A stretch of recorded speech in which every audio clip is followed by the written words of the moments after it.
भारत जोड़ो यात्रा दिल्ली पहुंचने पर कन्हैया कुमार ने कहा कि भाजपा के द्वारा प्रोपेगेंडा ऐसे फैलाया जाता है कि लोग असल पे भरोसा नहीं कर पाते हैं। उन्होंने कहा कि कोरोना के समय यही फरीदाबाद है जहां से साइकिल चलाकर मजदूर अपने घर वापस आए थे। साथ ही उन्होंने कहा कि कांग्रेस ने मजदूरों के हक में कानून बनाया था ताकि मजदूरों को दिन में केवल 8 घंटे ही काम करने पड़े तथा साथ ही सप्ताह में 2 दिन छुट्टी मिलनी चाहिए। साथ ही उन्होंने कहा कि ये सब चीज़ उन्हें अमान्य लगेंगे जिन्होंने कभी भी अपने परिवार की जिम्मेवारी नहीं उठाई है। छुट्टी को लेकर के एक मैसेज घूम रहा है कि भारत जोड़ने वाले मिस्त्री, यही शब्द है। मुझे कोई शर्म नहीं है बोलने में। जो उनको शर्म नहीं है जो लिख रहे हैं मैसेज, तो मुझे पढ़ने में क्या शर्म होगी। भारत जोड़ने वाले मिस्त्री जो है वो 24 तारीख से लेकर के 2 तारीख तक छुट्टी पे रहेंगे, क्योंकि उनको छुट्टी मनाने के लिए विदेश जाना है। यही व्हाट्सएप पे मैसेज आया होगा, हमको भी आता है। उस मैसेज का पीछे इतिहास क्या है हमको जानना पड़ेगा। जब यात्रा अनाउंसमेंट हुआ ना सर, हमारे जान पहचान के लोग जो भाजपा के नहीं है उन लोगों का भी यही प्रश्न था, राहुल जी पैदल चलेंगे। हम बोले नहीं नहीं, प्रधानमंत्री जो 8,500 करोड़ का फ्लाइट खरीदे हैं ना वो दे देंगे गिफ्ट में, रिटर्न गिफ्ट में देंगे, उससे चलेंगे। 12 करोड़ का जो कार खरीदे हैं ना उस पर चला जाएगा।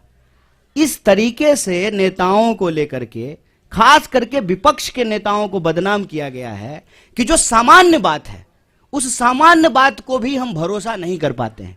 और राहुल जी ने बहुत अच्छा जवाब दिया था कि हम कोई इकलौते नहीं हैं, इस देश में लाखों करोड़ों तपस्वी हैं जिनको हम किसान कहते हैं। और कोरोना की बात हो रही है ना, मैं कोरोना याद दिलाता हूं, यही फरीदाबाद शहर है। साइकिल चला करके बिहार के मजदूर गए, पैदल अपने बच्चों को पीठ पे बांध करके जो है मजदूर बिहार गए। तब तो जो है कोरोना नहीं याद आ रहा था।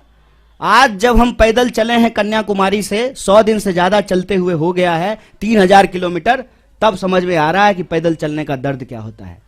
ये बार बार विपक्ष के नेताओं को लेकर के ऐसा मैसेज करते हैं, जबकि अगर हम सिद्धांत की बात करें तो कांग्रेस पार्टी इस देश में 8 घंटा मजदूरों को काम करने का अधिकार होना चाहिए, इसको लेकर के कानून बनाया।